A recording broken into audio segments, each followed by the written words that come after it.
I'm Shireen with Olive Street Designs, and I'm going to show you how I made over these nightstands in a day.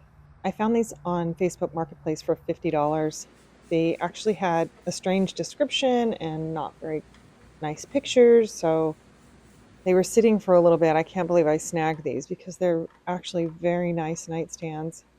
Of course, I always start by cleaning everything. I was using Crud Cutter. It's a degreaser, and I think it just cleans everything really well. And I'm taking off the hardware. This is some really bulky, has a wood knob with, of course, a standard knob as an insert. This was really the only damaged thing. And these drawer guides, or the little glides that the side rails slide on, they seem like they're not very important, but they actually do have a really important job. Because if they're not there, the drawer sits a little too low. And in this particular instance, the drawers were actually hitting each other as they slid back and forth. So it was really important to replace this one. And it's just a simple remove one and put another one back in. So I have just a couple of really minor pieces that are damaged. The back leg has a bit of a damage on it. It's usually just from people moving it across the carpet. So it's easily fixed with some Bondo. So this is an all-purpose Bondo, just using some of it here. Of course, this is the accelerator. Once these two compounds are mixed together, they start to cure. It takes about 15 minutes or so for it to fully harden. Well, I love working with Bondo. It is pretty smelly, so make sure you wear your mask. It's cold right now since we're in winter, and so Bondo does react a little bit differently. I did use a little more accelerator than I normally would, but it cures slower when it's cold, even though this is a chemical reaction. So I'm just going to put some over the areas that are damaged here. Had that corner been a little bit bigger, I probably would have just hammered in a little small nail just to give it some support, but it really was just a small area. I'm just going to cover in all of that, and then later I'll sand it down to smooth and you won't even know it was there. I really prefer Bondo in this instance since it does cure so hard and quickly and easily to sand. So I had a little extra Bondo left over, and even though the tops of these looked like they were in really good condition, they had dings and little dents all over. I really felt like I should have just floated the entire top of this. So I started putting little bits of Bondo in every dent I could see in the reflection of the light. And then I used all the Bondo. So I'm going to come back here once I'm done with this with some more, it's still a Bondo product, but glazing putty, and keep going. So I just grabbed this is a Bondo spreader, just to knock it down a little bit so I wouldn't have quite so much sanding to do after. I just like to smooth it out. Sometimes I just use this as an applicator because it works so well. Okay, so I'm coming back now with the glazing putty. And again, more dings and dents everywhere. I really didn't realize how many it had until you start getting this situated in the light where you can sort of look at the reflection, and then you see this sea of little dents everywhere. So I decided to just put a little bit of filler in every one of them. It seems like kind of a tedious process, but this just took me 5 minutes or so. This also had quite a few knots. And these seem fairly harmless, but when you look closely at them, they're very rough. And although these were stained, staining and putting the top coat on is just fine. When you're going to paint something, that will continue to show. So I did fill this in with a little more of that spot putty. I'm also doing these seams, just where the drawer front, the two parts of it were together. The seam was beginning to show, so I just fill it in so when I sand it and paint it, it will be seamless. And now you can see the chaos on the top of all the fillers that I've used on here. And I'm just going to start smoothing everything down with a surf prep. I've got a 120 just plain sandpaper on it. And I start sanding it down, and I realize that even though it looks like I have filled 3,000 of these little dents and dings, I really start to figure out that there's so many of them that it's starting to look like I'm probably going to have to just sand this whole thing down. I'm not sad that I put all the Bondo on there, because as you can see on some of the edges, there were some large dents that had I not filled them with Bondo, they still would have shown, even when I'm sanding down the entire top. So as you can see there, I'm just taking an area that I had a big dent that I had filled with Bondo, smoothing that out, so that edge now is great. But as you can see, I ditched the surf prep and went to the orbital sander. I was like, well, let's just go for it. Because once I started sanding and you get through that top layer of stain, I mean, the dents just, they all of a sudden are like polka dots on the top of the dresser or the nightstands. So I'm sanding polka dots. And I just continue to strip the whole thing, because as I remove the stain, the little polka dots just all start coming through. So I have to get through all the stain and get through the wood and sand it down smooth. I don't know yet what color I'm going to be painting these, so I just want to make sure that it's really smooth. In some colors, some of these little tiny little dents don't really show as much, but doing something dark almost highlights the little dings, so I want to make sure I get them all done. So I'm back to my surf prep. I put a sponge on so that it would then conform to the rounded areas here. As you can see it, I'm able to do this.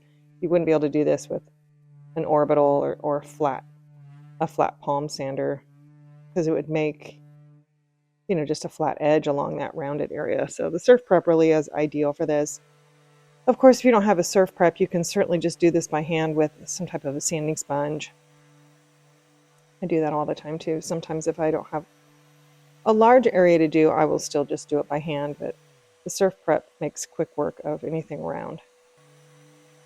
So I'm just continuing to go over all of the areas. I decided to just do a quick scuff sand to the front of that wicker, just to knock down any of that shiny surface. I want to make sure that my paint and primer really adhere well. It has lots of course, rough areas and everything to grab, but the amount of clear coat that they had over the top of the wicker was pretty thick. Okay, so I stripped one of them and I started this one, but I just kind of wanted to highlight here and what's happening when I get through this stain. And I think you'll be able to see it here, how when I'm going through, there we go, here's the polka dots. So as the stain was coming off, it was just thousands of these. So I just have to sand through them until the polka dot's gone. And that way I know that that little dent or ding is finally just gone. And there we are, it's all smooth. So I scuff sanded everything, even just, the sides of everything. They were nothing exciting, so I left that part out. But now I'm going back with a crud cutter and cleaning everything again. I do another quick wipe down after the final crud cutter, just to remove any residue and any remaining dust that's on there. And I'm just doing nightstands, so I set up my little Wagner spray tent. And I'm just going to go ahead and prime. I do have a Wagner Flexio 5000 sprayer, and the primer that I'm using is called Inselex, INSL-X. It's actually a Benjamin Moore product, and it's a bonding primer. I pretty much use it on everything now, just because adhesion is the most important thing. I mean, prep is everything, and then you could prep and use the wrong products and the paint's going to come off. So I really like this primer. It is a little pricey, but I mean, I've seen people use this on metal and just all kinds of surfaces, and the adhesion of it is just like no other. So even when I'm going to use an all-in-one paint, I still prime.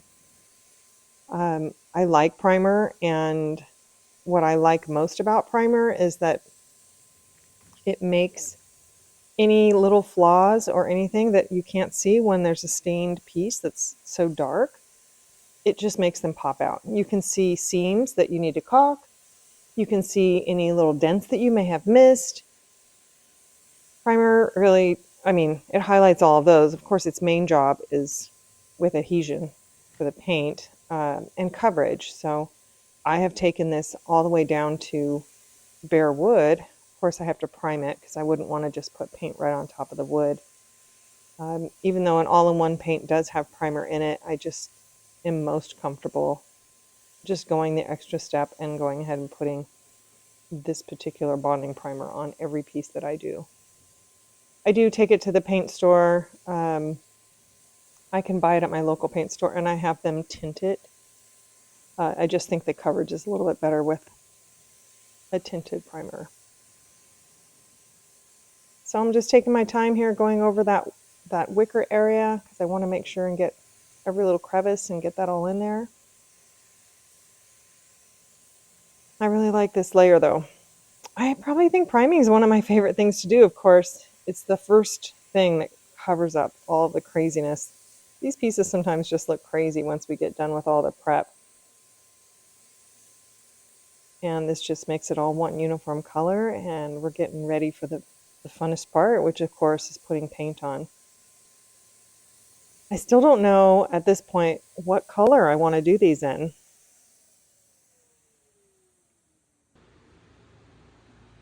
I'm actually painting multiple things in one day. You can see my process is crazy. Okay, so the primer is dried. Here's one of the most important steps. You got to go back and sand. So I'm using a sanding sponge, and it's just a little, probably 3/4 of an inch sponge, 330 grit. Super important. You got to sand your primer. Okay, I made a decision. I sat there and I looked at it, and I just decided to go black. I don't know why. I almost painted these white, but it just came to me all of a sudden, and I was like, yeah, I think these need to be black. I love how a plan sometimes just develops. I mean, I started this project having no idea what color I was going to do these, so it's kind of fun to just at least get to the primer stage and stand there and look at what paint I have in my inventory and then go, what color do you want to be? It really was the right decision. So I'm painting the details and the edges and everything, and then you'll see I fill in the blanks from there. And one thing you want to be careful of when you're spraying is that when you overlap, so you see as I pass by each layer, I'm overlapping the previous layer just to make it so continuous.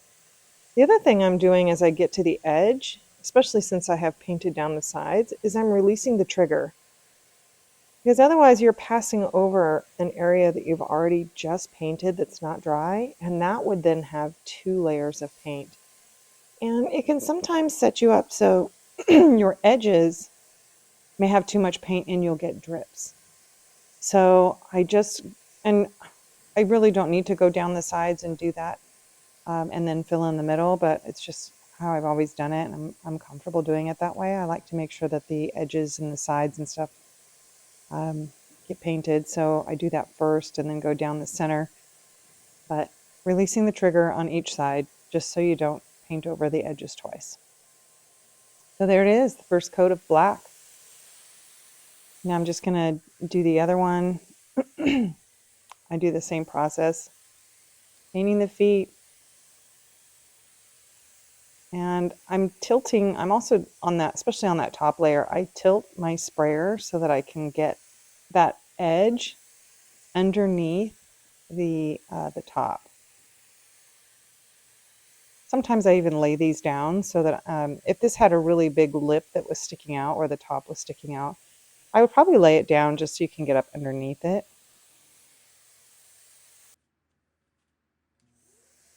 And you can see again how I'm tilting that to get up underneath there, and then I start going straight on. And again, overlapping my layers. Spraying is just I mean, you just can't beat it. It just creates the most beautiful finish. And it does take a little practice, but once you get it, it's just fast and easy and beautiful. I love spraying. I thought that I was going to be one that brushed forever, and I always said, I'm not going to spray until I got a sprayer, and I started to spray, and well, we know how that turned out. Now I spray everything. All right, the fun part again. So I'm doing the edges, I do those details, just make sure that they get everything they need. And then I'll go back in and fill in the middle.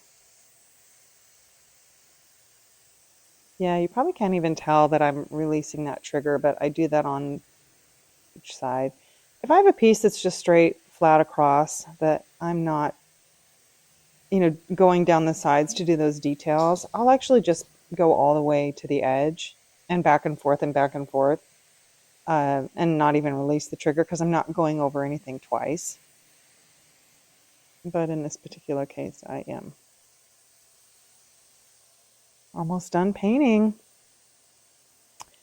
Okay, so what am I painting? This is Farmhouse Paint, their Evolution line. It is an all-in-one paint. It dries fast, it cures fast. It is an all-in-one paint. Of course, I'm going to do primer and still a top coat, but I really like the all-in-one paints just because they have great coverage. I like the durability of them. They don't require a top coat, although I do apply a top coat. It doesn't have to have one. So here's a really good view if you can see where I'm overlapping my layers. All right, all painted. So I will be doing 2 coats of paint, and I always sand in between. Because of the wicker, I'm not going to sand the fronts of the drawers, but I always do the tops. Just sanding with that same sanding sponge that was 330 grit, because the tops of these sometimes just the overspray and whatever, it just raises the grain a little bit. I mean, it makes all the difference in the world to go back and sand. And then I have a microfiber cloth here, and you can see that I took my misting water bottle and just misted a little bit of water onto that cloth. It's not soaking wet, but if you mist it just a little bit, it's the best at getting off dust. So that layer that you just saw there was actually the second coat of paint. Everyone always asks when I'm painting with the drawers in, oh my goodness, why are you painting with the drawers in? Are they going to stick? No. What do you do about the edges? Well, now you can see. On the edges, I go back and I do this in between. Sometimes I do this in between coats, or I do it before I get to my top coat. So I always go back with, I'm using a little poly brush, and what I find is the best thing. It does the top and the sides of the drawers really well. It's a great time to do any little touch-ups or anything too, because I'm going to go back in with my top coat. Now, the top coat I'm going to do on a black piece is tinted, and I actually tint all my top coats, no matter what I'm doing, because what I do in my sprayer is I dump out all the paint and I don't rinse it. I just go in and put top coat right in there and mix it with the paint. Okay, so we've got them all done. I'm just going to put the hardware on, and let's go back and take another look at the before. And here's the after. I think black was the right choice, and I think they turned out amazing. Let me know what you think in the comments.